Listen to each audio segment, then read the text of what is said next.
दिशा का काम करते हैं, डायरेक्शन जो बताते हैं कि भैया सब्र रखिए, पेशेंस रखिए, हर एक काम आपके जीवन में। तो कहने का मतलब गुरु जी ने बताया एक संदेश के माध्यम से कि देखो यही जीवन है, हमारा भी जीवन एक नदी का पानी है जिसमें तमाम मुसीबतें आती हैं, समस्याएं आते हैं, उतार चढ़ाव आते हैं, संकट की घड़ियां आती हैं। तो इन संकट की घड़ियों में हमें परेशान नहीं होना है, वो हमें उसका वेट करना है, इंतजार करना है और खुद को तैयार करना है, और आफ्टर ऑल लास्ट में हम अपने काम को अंजाम दे पाए, सफलता प्राप्त कर पाए। इस कहानी का बस यही मेरा एक मकसद था कि तो वो महर्षि जो है अपने शिष्यों से कहा कि भाई मुझे प्यास लगी है, शाम का समय, मुझे पानी पीने के लिए दो।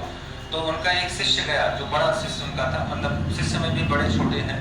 तो जो शिष्य गया तो पहले के टाइम में जलाशय या नदियाँ हुआ करता था पानी के लिए। तो जब वो गए तो उन्होंने देखा कि नदी के पास शाम के समय में तमाम लोग कपड़े धुल रहे हैं, स्नान कर रहे हैं, या उसी में पता लगा और भी काम अपना कर रहे हैं। तो उन्होंने देखा पानी बड़ा गंदा था, क्योंकि वो आदमी के हिलने से पानी में थोड़ी गंदगी होती है, लोग नहा भी रहे थे, कपड़े भी धुल रहे थे या अपना कुछ काम कर रहे थे।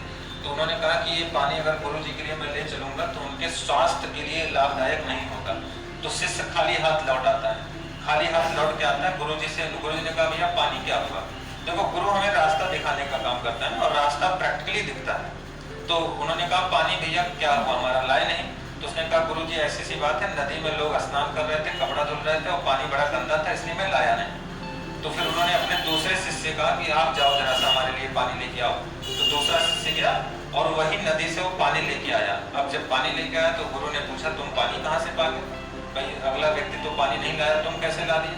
तो उन्होंने कहा गुरु जी मैं वहाँ 1 घंटे बैठा, जब सब लोग चले गए तो 1 घंटे जब मैं बैठा तो जलाशय नदी का पानी जो है स्थिर हुआ, मिट्टी नीचे बैठ गई, और क्योंकि बहता नदी है तो पानी साफ हो गया और मैं आपके लिए पानी लेके आया।